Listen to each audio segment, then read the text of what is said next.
You are about to enter another dimension, a dimension not only of sight and sound, but of mind, a journey into a wondrous land of imagination. Next stop, the Twilight Zone.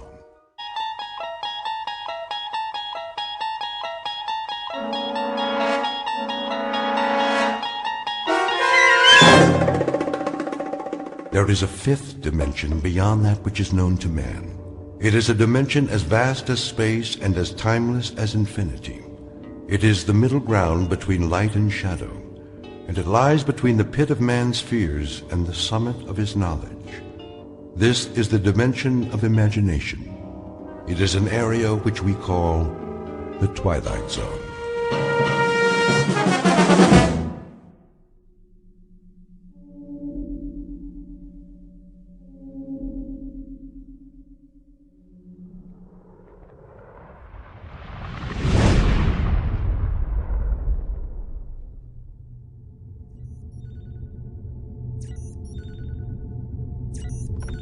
Kirby. Yes, Captain. Give me the readings. Course stable, 7.9 off vertical axis. That's why I can't stand up straight. Speed 2650, steady she goes. How close are we to that asteroid? In range, gravity detector starting to read. Say 100,000, give or take. Piece of cake.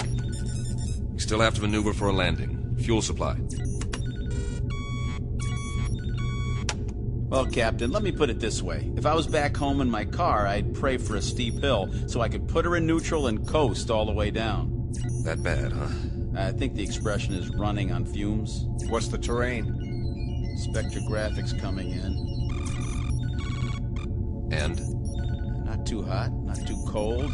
Volcanic activity, 1 million or so years ago. We are hitting atmosphere. At least it's got an atmosphere. How much oxygen? I'm trying to get a reading. Deceleration chairs. Just a minute. Now!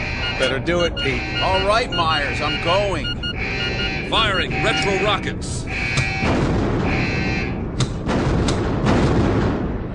The fuel tank's empty, Captain. Anybody got a parachute? Hang on. Angle looks good. Thank heaven for small favors. The surface is coming up fast. I'll try to level her out. Nose up. Up!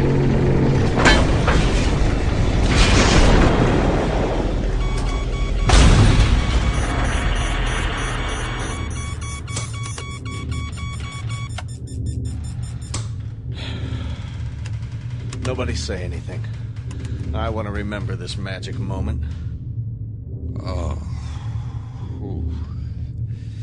Everything seems to be in one piece, except for the communications module. And it sounds like we damaged the tail assembly. Instruments are still working. How's the atmosphere? Take a reading. 20.95 parts oxygen. Yeah, right. 78.09 parts nitrogen. That's impossible. I don't get it. That's air. Don't look a gift horse in the chops. Gravity? 1 unit to 0.99. Are you sure? See for yourself, Captain. I don't believe it. You got something better to believe, Myers? But that's incredible.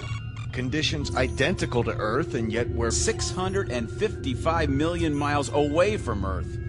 Let's get the airlock open. Hold up, Pete. What for? I'm sick of breathing recirculated air, eating freeze-dried tofu, and we're almost out of that. The instruments could be wrong. What's the difference? We aren't going anywhere for a while. We can't even radio for help till we fix the module. The man has a point.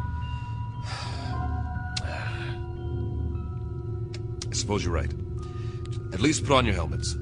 Forget it. If this is all she wrote, then I'm ready for it, one way or another.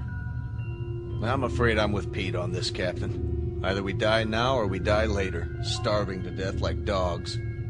All right, open it. Now, this isn't an order, but I'd recommend everyone take a very deep breath.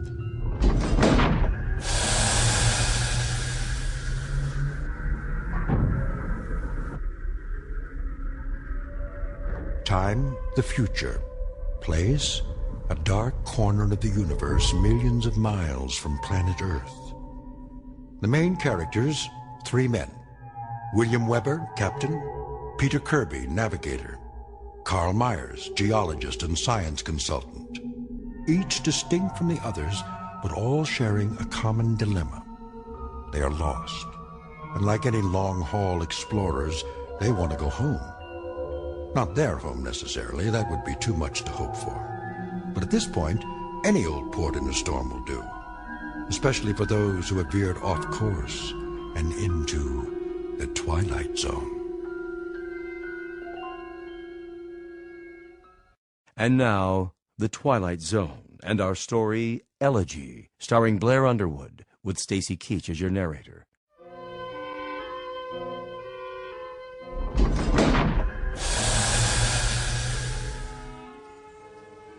Captain's notes. We made a rough landing, but no injuries. According to our instruments, the atmosphere is breathable, so we've opened the airlock. It's hard to believe, but the temperature is that of a spring day on Earth. And smells clean. Well, I'll be. Get the ladder into position. Watch your step.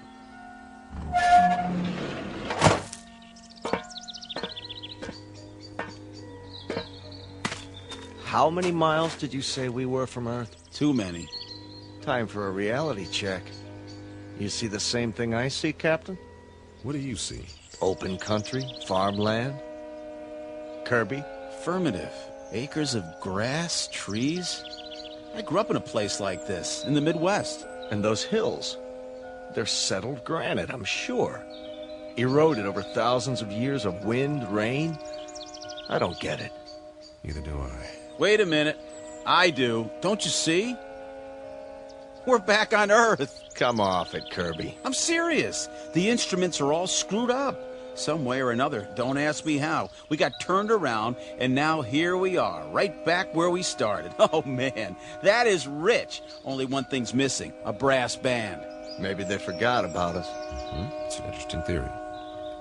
Except for one thing. As far as I know, Earth has never had 2 suns in the sky.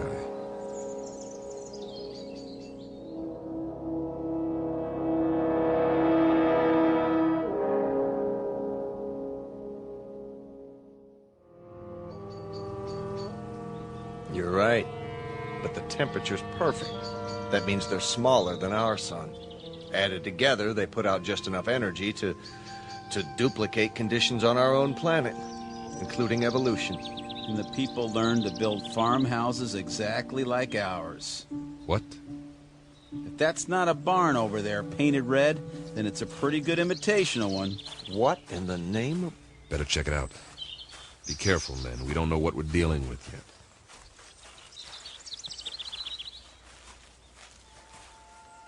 What do you call this? A Martian? I'd call it a hound dog. Hey there, boy. How come he's not moving? He's taking a nap in the shade. I don't blame him, do you? What the heck is that? By the barn, it's called a tractor. They were internal combustion vehicles used in the 20th and 21st centuries before the Total War. So we are on Earth 300 years ago. Negative. We're not equipped for time travel. Okay, you explain it. I can't. The only thing I know for sure is that we're not on Earth. And we are not alone. What do you... Hey! Hey, you over there, by the barn! What's the matter? Can't he see us? He's turned the other way. Looks like he's taking a rest. Leaning on his... It's a pitchfork.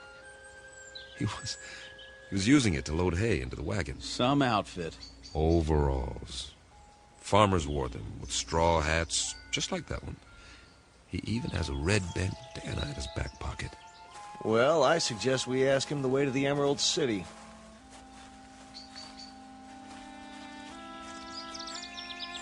Excuse me, sir. My name is Captain Weber. My men and I... Sir? Sir, I hate to bother you, but that's our ship over there. We've crash-landed. If you can tell us... Sir, Sir, can you hear me? What's the matter with him? Seems to be in some sort of trance. Are his eyes open? Yes, but Move your hand in front of his face. nothing. As if he's... Don't touch him. It's all right. His skin's warm, but there's no respiration. He seems to be frozen in place. Well, let's move on. Say that again. This is giving me the creeps. We'll recon the surrounding area. There may be others.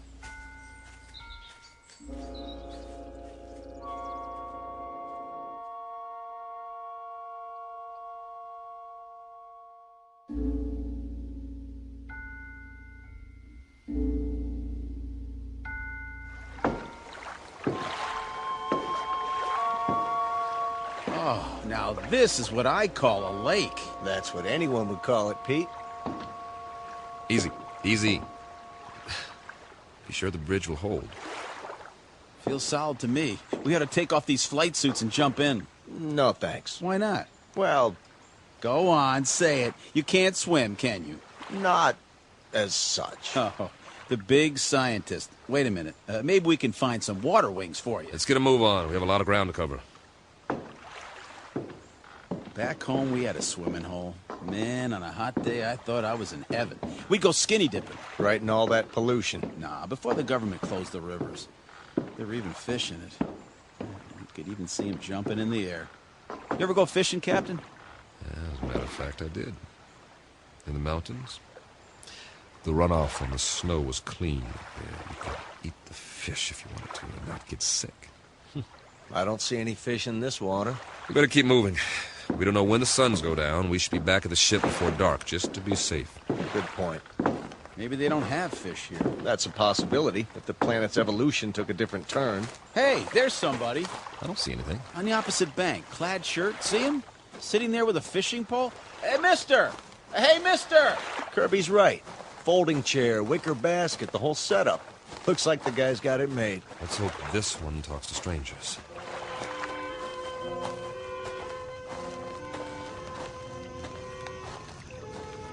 Hi there, fella. How's it going? Fish biting today? Mum's the word, huh? Let me try. Sorry to bother you, sir, but you might say we're lost. If you could give us directions to the nearest town. Don't waste your breath. This one's a stiff, too. Maybe he's asleep. If he is, he's done well for himself. This basket is called a creel. It's full of fish, quite a haul. Fresh? Smells like it. Hold on. Is that a bottle of beer next to him? It is indeed. Only, it's empty. Well, where's he got the cold one stashed? Fella, can you hear us? Do you even know we're here? Can't see his face. Lift up the brim of his hat. Okay, here goes. Sorry, nothing personal. I just like to look a man in the eye when I talk to him, even if he doesn't talk back. What did you do? Nothing, just barely touched him and he fell over. Well, at least we know he's not a statue. No pulse, like the farmer. But his skin feels real. Sit him up again, exactly the way we found him. I get it. Get what? He's off the clock. Way off. What's that supposed to mean? Pete and I used to joke about it in flight school. Now, there are 24 hours in a day, but sometimes that's not enough. You're not kidding. All my life, I've wanted extra time to read a book, write a novel. Or go fishing, spend some time in the country, meet a girl and get married, or just take a nap for crying out loud. But I was too busy. We all were. So the only answer is to fit some extra hours into the day. Hours that don't show up on the clock. That don't count. I don't see... Look at it like this. What if you could stop time? For a few minutes, or a few hours. At least as far as everybody else is concerned. Think of what you could do. They stand there, frozen, while you run off and do whatever it is you need to do. Then, when you're finished, you run back and time starts again. They move and walk and talk and go on with what they were saying, and they never so much as know you were gone. Is that a plan or what? I wish we could have done something like that on the ship. If I'd had time for pure, uninterrupted thought, I might have... Oh, I don't know. perfected Sheldrake's theory of causative formation while the ship ran itself. That's right, and get home to find you've won your own Nobel, right? Now, we make planetfall, and we run into these people, if that's what they are, and it's as if we've finally done exactly that, taken ourselves off the clock, at least temporarily. Permanently would be fine by me. Nice theory, Captain. I'm afraid there are reasons, though, why it wouldn't work. I am sure there are. It's just a thought. If I were a science fiction writer, I could have some fun with it, but we've got more important things to do, like finding out what options we have, now that we're here. Say, I'm hearing things. I hear it, too. Seems to be coming from the top of the ridge beyond that grove of trees. That must be where the town is. We were close after all. Sounds like you got your brass band, Pete. I like it. Maybe they got a ticker tape parade, too. One way to find out.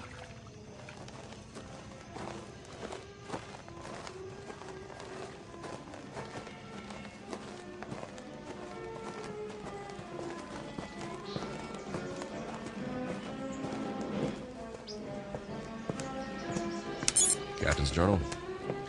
We appear to be on the main street of a Midwestern American town. Ahead of us is the square, complete with steeple, clock, and ivy-covered walls. Captain, did you notice? What's that? There are no hands on the clock. Duly noted. The music's louder. I hope this recorder can pick it up. Sounds like a Sousa march.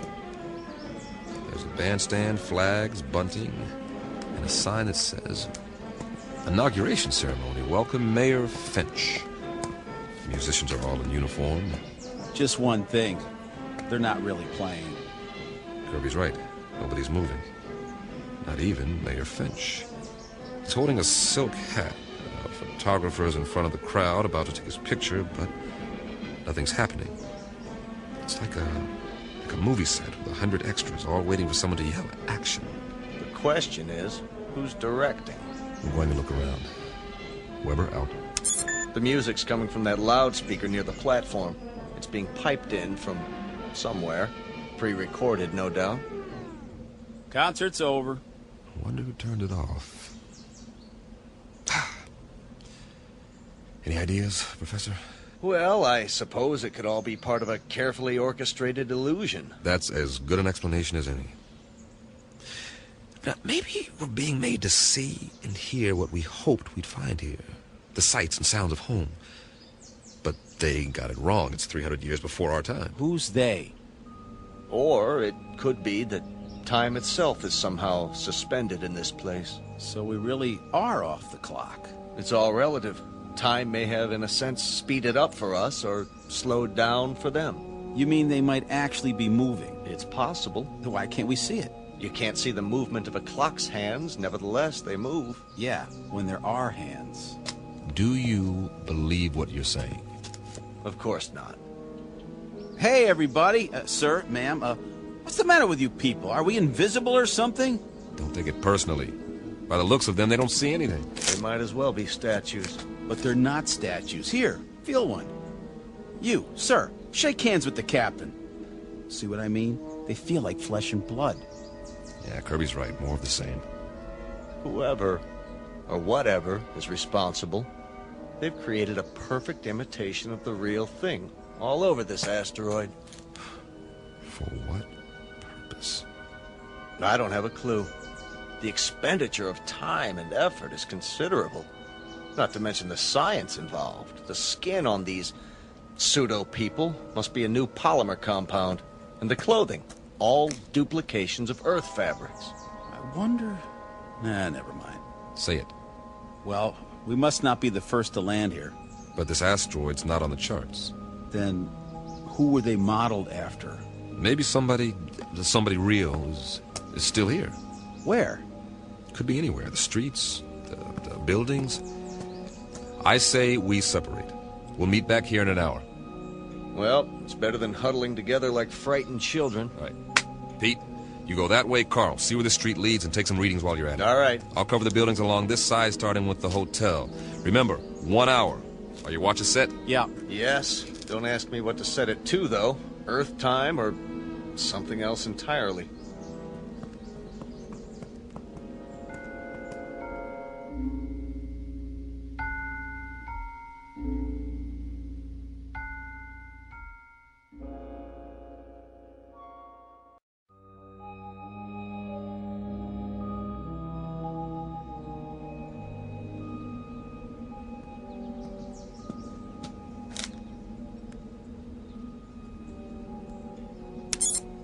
Captain's notes. The awning says the hotel is called the Ritz Arms. Kind of quaint. It would be considered ritzy, I guess, in a small town. Glass front. Nothing moving inside that I can see.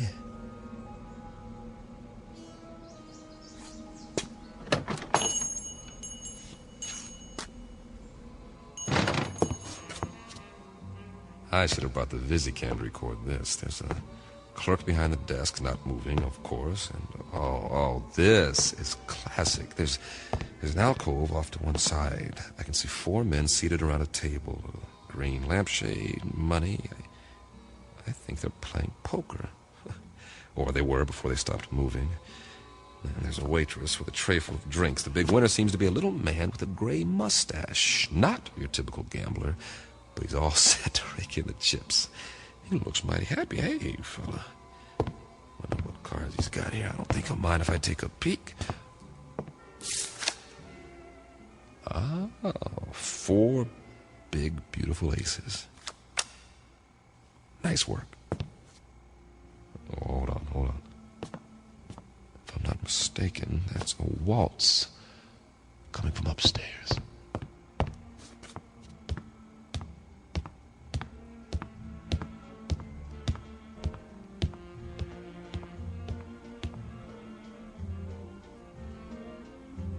Music seems to be in one of the rooms. Hello? Hello? Anybody here?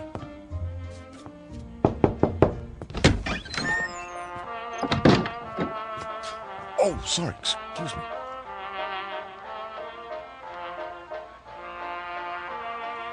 This room is definitely occupied. There's a candlelit table, I see an ice bucket, and a bottle of champagne. The music is canned. The couple is posed in a slow dance. She has a rose in her teeth, and he's got her bent back in a dip, kissing her throat. But what is she doing with him? A short, ugly man. Looks like he's never had a girlfriend in his life. But she's a real beauty. I don't know what's going on here, but I'm beginning to see a pattern. The theme seems to be dreams really can come true. But whose dreams? Who's fulfilling them? For what purpose?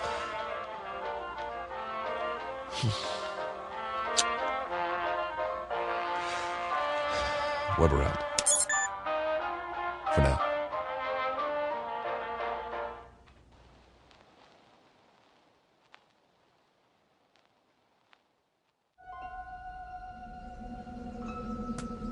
Find anything? Nope. At least nothing that moves. Pete? Not really, except for... What? You guys better see this for yourselves. Come with me. Where is it? Just around the corner. You're not going to believe this, but I think it's what they called a carnival.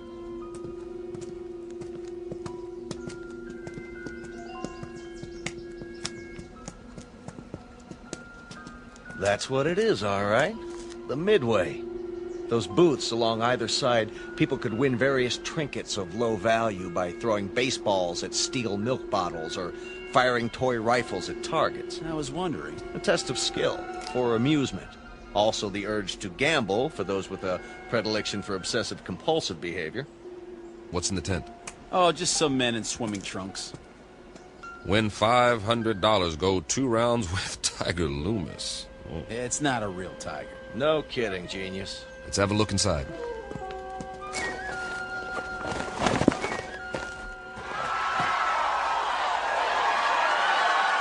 That must be Tiger with the stripes on his trunks. Yeah, the one lying down in the ring. Boy, some crowd, huh? Almost as many as the town hall, complete with sound effects. 2 pugilists, duking it out, as they say. A primitive display of testosterone poisoning. Check out the other guy, with his hand raised. That, my friends, is what's known as a potbelly. Yes, but why? Too many carbohydrates, not enough exercise, plus a certain genetic predisposition. But why would he be the one who wins? Must have been a lucky punch. Looks like old Tiger's down for the count. Interesting.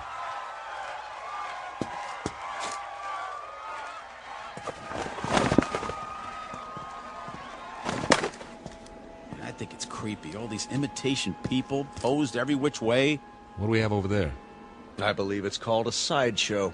Scantily clad young ladies who dance for the crowd, which is primarily male. That's nothing. Check out the stage at the end. See? I was saving the best for last. Get an eyeful of this. Some sort of contest, a sign. Beauty queen chosen today. Step right up, gents. You got your blondes, your brunettes, your redheads, your tall ones, your short, stubby ones. Take your pick. I'd say the judges have already made their selection. Cast your eyes on Miss Lakewood County. Some bathing suit, huh? It was called a bikini, after the location of the first atom bomb test. Of course, if you like them a little more curvy, there's always Miss Midvale. A little on the hefty side for me. Personally, I like Miss Vernon County in the strapless white two-piece. And they all lost. Kind of breaks your heart, don't it? The one they've chosen with the ribbon and the crown. Miss Wanda Bertolini from Stockton, California. A little long in the tooth, isn't she? 39 if she's a day. Freckles, frizzy hair, the whole bit.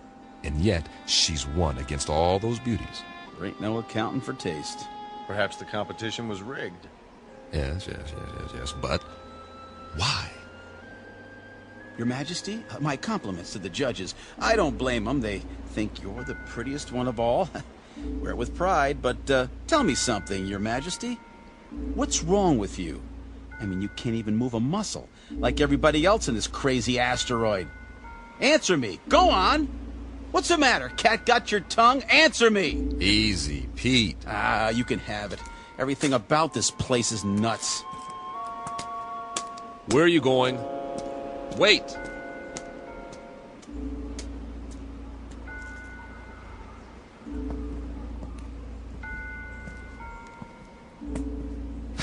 Now, Pete, don't let it get to you. None of us knows what's going on. But until we figure it out... I'm sorry, all right? But you know how long we've been on that ship? You know, we sit down and what do we find? We all feel the same way. Sure we do. But it's like somebody's trying to trick us into something or drive us batty. Something that doesn't even think like us. But it's got our number. Oh, yeah. Let me tell you. You've got to pull yourself together. I'm pulling, all right? But if we just had some idea, some clue about what the deal is here in this crummy place. How are you fixed for ideas, Carl? I don't really have a theory yet. Of course, it's highly improbable, but... So is the fact that we're here. Come on. Any theory is better than none. Well, I've begun to think that all of this, it just might be some sort of museum. Come again, Professor? We're millions of miles from Earth. It's possible that the inhabitants of this planet, whoever they are or were, developed a very advanced technology. Let's say they had a super powerful scanning device based on some new principle. Over the years, they observed Earth and decided to build replicas of what they observed. Perhaps they even took specimens to use as models. That would explain the accounts of alien abductions. If that's true, where are these inhabitants now? Gone, perhaps, having moved on and left all this behind. They could be in hiding. Then we'd better explore the rest of it. Or as much as we can in one day. At least they had taste. Take the residential street we're on now. It's right out of the late 19th century. Old-growth trees, Victorian houses. Why this era? Why any of it? It must have interested them. Though for what practical purpose, I can't imagine. Maybe just to please themselves. This is the way it was on Earth a few centuries ago. I've seen pictures, the streets, the houses, everything laid out so peacefully. You guys like it here? I would, if I knew it was real. If I could be sure it wasn't all going to vanish in a puff of pink smoke. It's an okay place to visit, but I wouldn't want to live here. Well, you better get used to it. This is going to be home for a while. Charming. Which one? The largest house, there across the street. Well, that one's a mansion. Isn't it lovely? Think of the freedom, the space to move about. You want it, it's yours. Yes, that's true, isn't it? Why not? I don't think anyone will mind, least of all the old fella in the chair on the porch. Another stiff. It's actually quite realistic, the way they've got him sitting there reading the paper. What's the date on the front page? Hey there, old-timer. You don't care if we look around, do you? Check out the inside. Not at all, gentlemen. You are most welcome.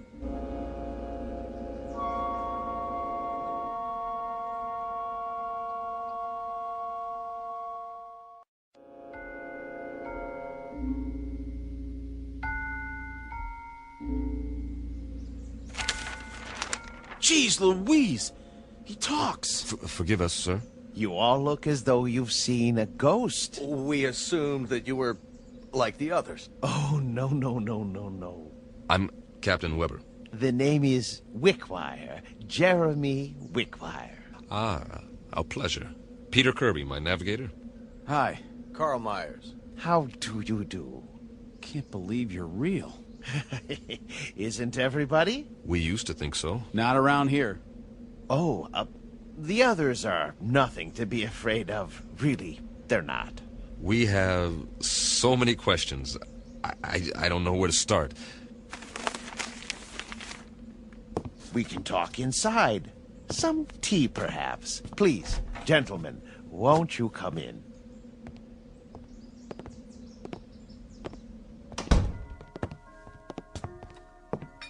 One lump or two? Oh, don't go to any trouble. It's better than what we're used to. Believe me. I don't know about you, Captain, but I must have my tea this time of day. I wouldn't feel complete without it. Oh, it tastes great. Nice and hot. Beats the heck out of that tang. I'll say. A remarkable collection of artifacts you have here. Artifacts? The oriental rugs, the tapestries, all this furniture. I've never seen anything to compare. It provides a certain level of comfort. Must have cost you a fortune. Oh, not me personally. We had it built for a Mr. Let me see, Jenkinson, I believe it was. You mean the pieces aren't antiques? Oh, heavens no. They were made to the client's specifications. At the last moment, however, he changed his mind, decided he really wanted to be a knight in shining armor. So now he's over in the medieval section, slaying a dragon. Then there's more that we haven't seen. Dear me, yes, we have many sections. Rome, Egypt, the Wild West. But the one we're in right now is very popular. It represents a period when creature comforts were most abundant, before peace in the world became impossible. By the world, you mean? Earth. Mr. Wickwire. I don't know where to begin. You see, we are from Earth. Yes, of course. We were on a routine geological flight in search of ore to be mined. We ran into a meteor storm and, well, it knocked out some of our equipment and put us off course. That was 6 months ago. Really? That long? Feels a lot longer, believe me. Please, go on. We saw this asteroid and landed as well as we could. That there's no more fuel. We're going to have to stay here until we can repair the communications module and signal for help. They'll think our ship was destroyed without an SOS beacon. I see. Then you're not from the Glades. The what? I've been expecting them. I'm due for a delivery. From Earth? May I ask a question about the Earth?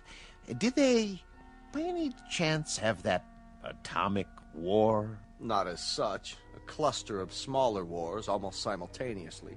Most of the Earth's surface was destroyed. We're still picking up the pieces. Oh, dear me, that is bad news. More tea, gentlemen. Mr. Wickwire, explain some things to us before we go out of our minds. Certainly, but you do look hungry. And you can say that again. Let me fix us a light lunch first, Then we'll talk. No, Mr. Wickmeyer. Explain some things to us before we go out of our minds. If you like. Where are we? Why, you're in a memorial park. A memorial? More commonly known as a cemetery. Didn't you know? Please, make yourselves at home. I'll be back in no time. Did he say cemetery? Well, at least we know more than we did. You act like nothing's happened. Nothing has happened yet. Just give it time. What would you suggest we do? I'd suggest that you... Settle down, fellas. Getting upset isn't going to help. Help who? There isn't anybody to help us. That old man's off his rocker. This place is some kind of loony bin. Shut up and sit down. Yeah, well, I tell you, I don't like it. We're sitting around having tea, and we don't even know where we are. It doesn't make any difference where we are. This is where we're going to stay until we can send a distress signal. Unless he happens to have some rocket fuel and a tail fin assembly lying around. So for now, all we can do is make the best of it. Yeah, we don't have to like it, do we? Be patient. Everything will be explained, I'm sure. You mean you trust that guy? A little more trust might have saved our world, Pete. I say something about him is screwy. What's he so happy and well-adjusted about? Well, look at the way he lives. He's got everything he wants, even if it is a reproduction. Quiet. Here he comes. I brought some sandwiches and a bottle of wine. I trust we'll make quick work of it. You can say that again. I haven't had a drink in I don't know how long. And after that, coffee. It's brewing now. Meanwhile, a glass for each of us. Do you mind if I pour? Very kind of you, Mr. Wickwire. May I propose a toast? Please. To peace, my friends. Eternal, everlasting peace. I'll drink to that. We all will. Excellent wine. Glad you like it. This is a special occasion. I thought it was worth opening a bottle. Liebfraumilch, isn't it? Yes, indeed. Mr. Wickwire, we're still a bit confused. You said we were in a cemetery. What did you mean? Mean? Yeah, why would there be a cemetery here? Perhaps you could elaborate. Certainly. But before I explain the details, you must give me some information. If you like. If your dearest wish could be granted, what would it be? I'm not sure I understand. What would you like to be doing most? Where would you choose to be right now? That's easy. Back on the ship, headed for home. And you, Captain? I'll go along with that. So will I. Splendid. Oh, one other thing. When you left Earth, what was the date? September? No. The year. 2280. Really? 2280? When you arrived, I thought you were the men from Happy Glades, but you couldn't be. We're still not following you. What's Happy Glades? The world's greatest mortuary. At least, it used to be. The management hit upon this scheme as a service to the few who could afford it. This scheme being... Why, this little asteroid.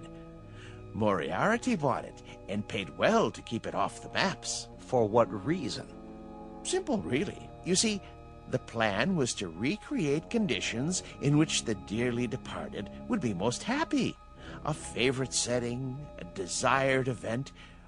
For example, if one had always wanted to be elected mayor, he'd achieve his ambition here for all eternity. So those people outside, they're all... Oh, not all of them. Just the select few. The rest are imitations. Simulacra, we call them, for effect. In other words, this is the place where your dreams come true after you've stopped dreaming. Yes, that might be a way of putting it. Very good. But a cemetery in the middle of space? Your boss, Moriarty, he could have bought a piece of property anywhere, in the desert, say, away from everything. Oh, no. You don't understand at all. Happy Glades promises Eternal peace. Everlasting peace. You couldn't have that on Earth, now could you? Especially with the wars you've described. He has a point. Let's finish the wine, shall we? It doesn't keep well once it's opened. Thank you. Cheers. Would you like some music? What kind? A somewhat limited repertoire, but there are all kinds of pieces for the player piano, popular, classical. Classical might be nice. Ah, yes, something soothing to fit the mood. Mozart or Brahms.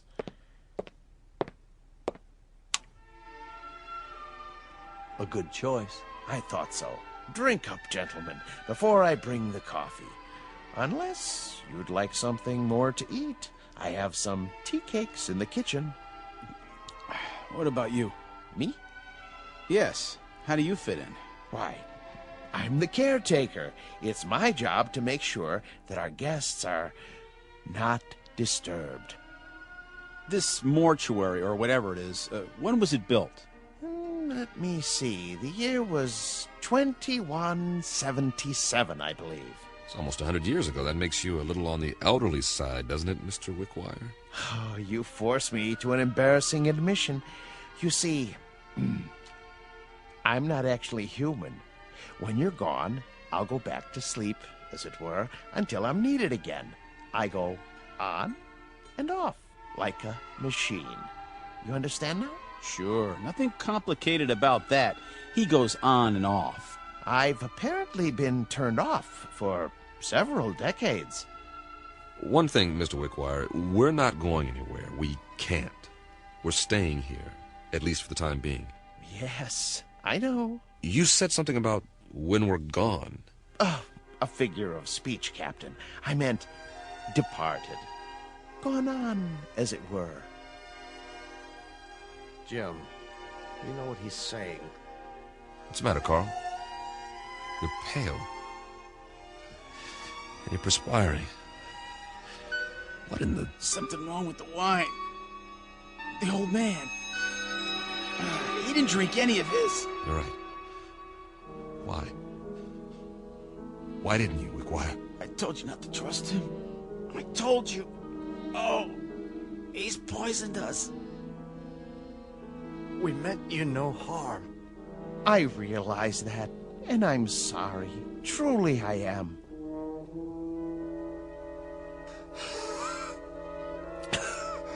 Give us the antidote. Give us the antidote. There is no antidote, Captain. Even now, the eternifying fluid is coursing through your veins. It won't be painful, I assure you.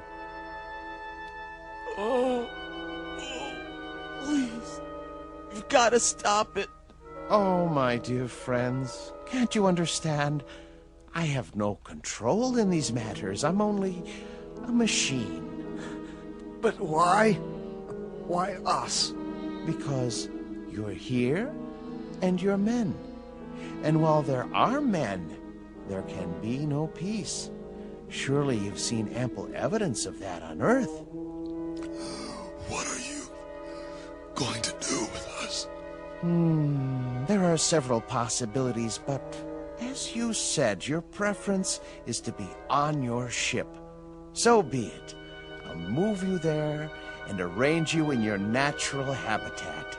And every day for a while I'll come by and check on the display, your poses, the instruments and other details, and I'll touch them up if need be with a feather duster so that the scene is absolutely perfect before I retire to this house and turn myself off until the next ship arrives. I trust it will be a dream come true for you. It will. Won't it? For the love of God, Wickwire.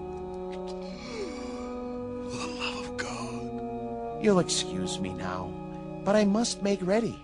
Oh, and gentlemen, I do most sincerely wish that you rest in peace. Captain. Goodbye, Captain. Easy, easy, talk fast. Bill, I'm scared. Try not to be, Pete. I'll be with you. Be back on the ship soon. For all eternity. See you over there.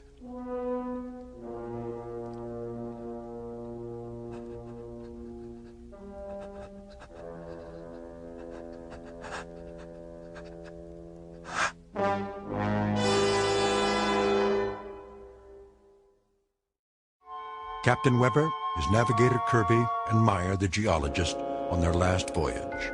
And now, at their journey's end. All agreed what they wanted most was to be aboard their ship, ready to head home. Now they will have that wish forever. Unfortunately, it's a wish that can only come true in the Twilight Zone.